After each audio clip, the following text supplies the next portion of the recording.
Welcome back, everybody.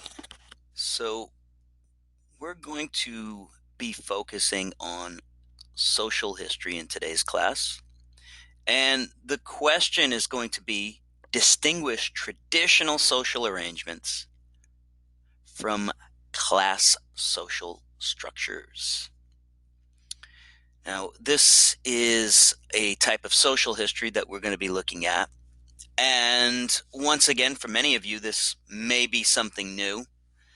Again, society is something we associate with sociology, perhaps. But it's also really important to understanding history as well. Social groupings are very important. They tend to be determining factors in understanding history. So we're going to look at that. Now, just about every single society I know of, as a matter of fact, every society I know of, anytime you get a group of people together, and as a matter of fact, some form of hierarchy naturally seems to emerge. It's debated whether it's natural or not, but suffice to say, every single group I know of has some sort of a hierarchy. So that's common to people. But what's not common is the way that people have constructed this hierarchy. There's been many different criteria used. Probably in the really old days, probably physical strength was one. At various times, different things: birth, money, sex, race, whatever. People have divided themselves up and used different criteria. Now, we're going to start back in the Middle Ages again, briefly anyways.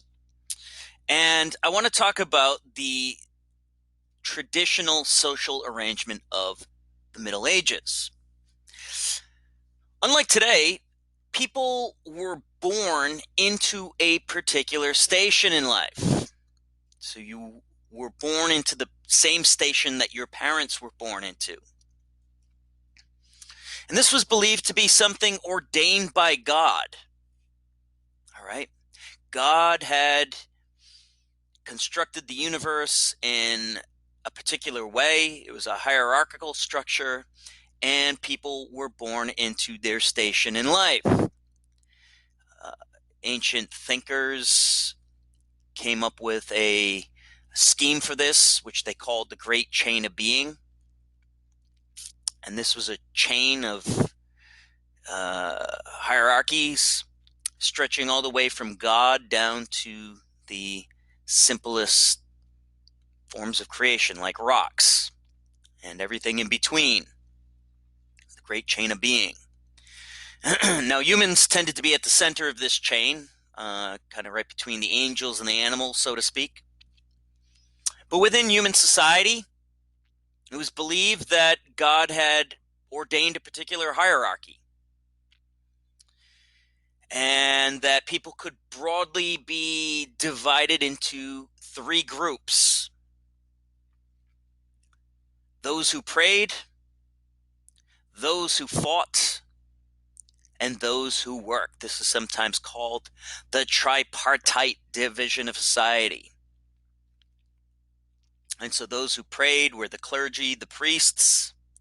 Those who fought were the lords, the nobles, the knights, and those who worked were peasants and serfs. And it was believed that each group in this tripartite division had a particular role to play, sometimes called the organic view of society. And so the thinking was society was kind of like an organism.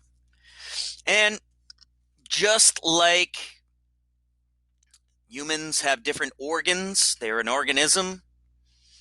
You have eyes, you have hands, you have ears. So it was believed that society was like that. So the clergy was kind of like the head, closest to God. The nobles and the knights were kind of like the heart. They were the warriors, the ones who had fortitude, and the peasants were kind of like the gut, just kind of the lower part, so to speak. And just like you wouldn't want one of your organs doing the job of another organ, in other words, you wouldn't want your eye trying to listen or your hands trying to speak. So society operated best when each group acted according to the position they had been ordained in. And so medieval thinkers were very clear on this. There was no such thing as social mobility. I mean, there was, but it was very rare, and it was looked upon as being a bad thing potentially. God had ordained it, and so it was best not to mess with that too much. To mess with that was rebellion, and when we rebelled, we acted like the first rebel, Lucifer or Satan himself, who tried to rebel and tried to rise beyond his position. He was an archangel, and he tried to become like God, and so he rebelled, and we know what happened to him. And so people in the Middle Ages didn't want to share that same fate. All right. Well, as we mentioned previously, most people back in these days lived on a manor of some sort, and we could see the great chain in practice here in the manor, because the manor was a very unequal place. On the manor, one would often find a priest, one would often find a lord, and one would find many serfs or peasants, and each one doing according to his particular function at birth. And so the place that you were born into, if you were born among peasants, it was inconceivable that you would one day become a lord or something like that. And so really the only one on the manor, or maybe the only two people in the manor, would be the lord and maybe the priest, if there was one on the manor. These were the only people that really had any legal standing.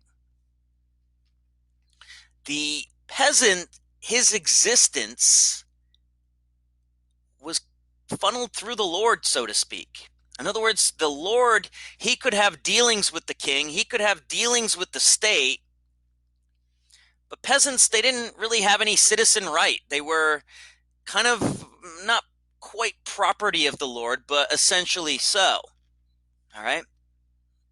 And so they wouldn't have had any sort of legal status. Now, very different than this estate system, as it was called. Let me just stop and explain that for a second. It's called an estate system. It was believed that there were three estates, the tripartite division, sometimes called the estate system, and that you were born into this. And so it's very similar to a caste system, for those of you who know this. Caste systems are probably most associated with India. And I actually had to look up what the difference was, and really essentially the only difference is that in an estate system, in theory, again, the key word there is in theory, the three estates are equal. All right. In theory, God has ordained them all, and they're all important, but really in practice, the first and the second estate, the clergy and the nobility, are privileged in comparison to the serfs. Well, very different is the form of social arrangement that grows up in cities and as part of the market economy. And this is a class system. And so, as you probably already know, the class system is economically based. You're not born, so to speak, into a particular group. I mean, you're born into a class, but you don't have to stay there if you don't want to, or if you can get out of it anyways. All right, so it's not legally defined, right? You can change your class. How? Make more money or make less money, right? And you you fall up or down, or rise up, I guess. And so it's relatively open. All right, so you can move and change your class because it's based off of money. And so, really, the determining factor in class, go back there, is property. If one is a property owner, okay? If one is a property owner, they own land, perhaps. They can rent out that land. Maybe they own tools. They could use those tools to make more money. Or maybe they own things, like perhaps they're like a merchant who maybe owns many different things he could sell. All right, so these people own property of some sort. Maybe you have money. All right, and so this is really what determines your place in the pecking order. I think my slides are screwed up. Now, not everybody in the Middle Ages were property owners. All right, even in cities. So we've talked about guild masters, and guild masters, yeah, they were property owners. They owned their own shop. They owned the raw materials that they were going to use. They owned the finished materials, right? They had tools. And so they're property owners, but a lot of people weren't property owners. They were what we call wage earners. In other words, they worked. They worked and they got paid a certain amount. Okay? And so these people naturally were of a lower in the pecking order. All right, makes sense. If you don't own property, if you don't have a way to generate more wealth, yes, as a wage earner, you get money, and you'll have enough to eat, hopefully, and live, but you don't really have a way to generate more money. And so the big distinction is whether one is a property owner or a wage earner. Okay.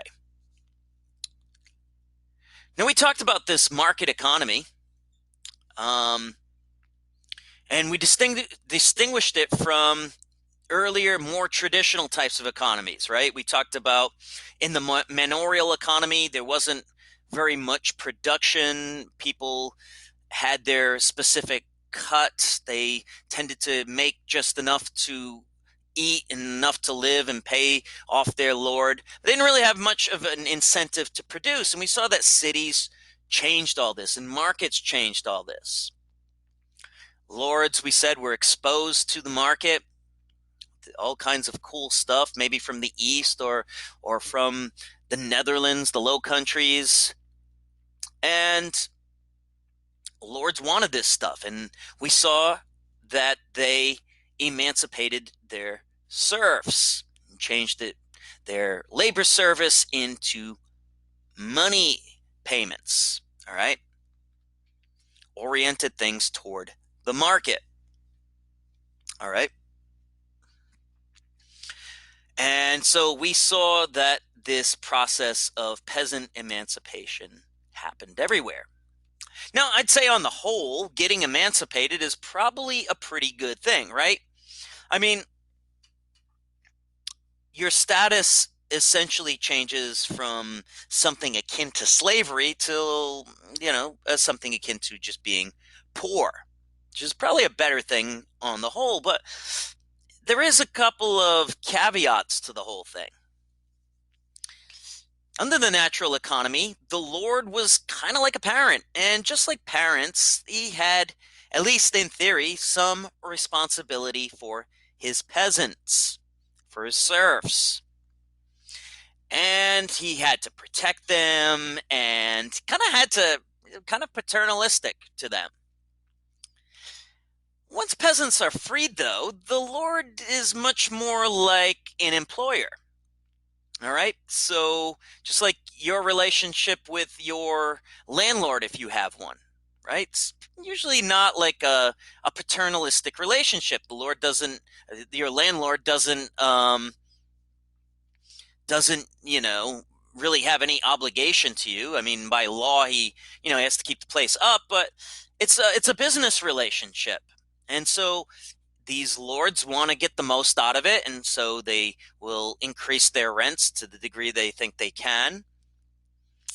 And if you can't pay your rent, you now get evicted. Whereas serfs really can't be evicted from their land. They're kind of bound to it. And so tenant farming is different. You pay rents. It's a business contract. And this ends the natural economy. This economy where everybody, by some tradition, the peasants are allotted 3 days of, 3 days worth of land, and the Lord has 3 days worth of land, and everybody has this ancient tradition. This isn't the case. This is now the market economy. Produce as much as you can, make as much money as you can.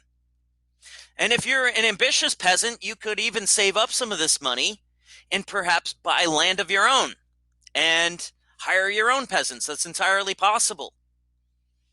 Or you could fall behind in your rents, maybe get evicted, and end up destitute. So it can go either way. Now, the nobility, for their part, still remain that they're still at the top of the social pyramid, even in this class system, because they do own land, and that's property, and it's a way to generate wealth. And so it's a good place to be. Now, not all nobles, though, do equally well. Some nobles, maybe because they have poor land, or they don't have a lot of land, or because they're squanderers or an accident, whatever the case is, some of them do kind of fall. That's the bad part about a class system, is you can fall. And so some of them live better than peasants do. But most don't. Most are pretty good, right? You got land, and that's property. Now, some lords will continue to live on their manors, kind of in the traditional way, but many of them are drawn to cities. Cities are exciting places and places to congregate, and so some of them will buy townhouses in the city, live in nice houses. Or, as we'll see in our next lecture, some of them will be drawn to the capital, to court, to live next to the king, which is an exciting place if you're a noble. All right, well, this is the rural class system. But really, if we're talking about the class system, we're really talking about the urban class system, because this is really kind of where this whole market economy begins. Now, the urban environment had its own hierarchy based on different things. It wasn't based on land, obviously, but it was based off of trade in the market. Now, at the top of the pyramid in this urban environment were what were called the grand bourgeois, or international merchants. And the grand bourgeois means the great bourgeoisie. These are the super wealthy, which lends to some confusion. When we talk European history, the nobility is always the upper class, and it doesn't really matter how wealthy you get as a merchant or whatever, you're still considered middle class. Whereas in America, because we don't have a nobility, the super wealthy are the upper class. But for the most part in this class, we're going to be using the European style, whereby nobility is upper class and merchants are going to be middle class. So anyways, these international merchants, maybe these people who travel to the east or travel internationally and buy things at a very low price somewhere and sell them for very high, these are going to be the super wealthy. Or maybe bankers, people who handle money, right? They've got a great deal of wealth. But no matter how much wealth you get, you're still not a noble, usually. Unless there's a couple of rare examples where you can buy your nobility, but we don't need to deal with that right now. So these are called the grand bourgeois, the super rich. Now, below them are what's sometimes called the intellectual bourgeoisie. And these are people who, again, are not noble, but they've gone to university. They've gotten some sort of an education. And so many of these people are lawyers, or they work in government somehow. Maybe they are members of some sort of an academy. Whatever the case, though, these are people who are educated and who possess what we might call intellectual capital, right? Essentially what you're doing now, right, is you're gaining intellectual capital, knowledge and information that will hopefully help you in the future. And so these people are pretty high ranking. If you're a lawyer or a doctor or something like that, just like today, you're not Bill Gates or Jeff Bezos, but you're doing okay. Now below this is what in French is called the petite bourgeois, or the little bourgeoisie. And these are guild masters. And they're still considered middle class because they are property owners, after all, right? They own real estate. They own their little shop. They have tools, their tools of the trade. They have raw materials, the finished goods. They have stuff. They can generate wealth. It's nothing on the scale of a merchant, an international merchant, but they're still considered middle class. Now, below them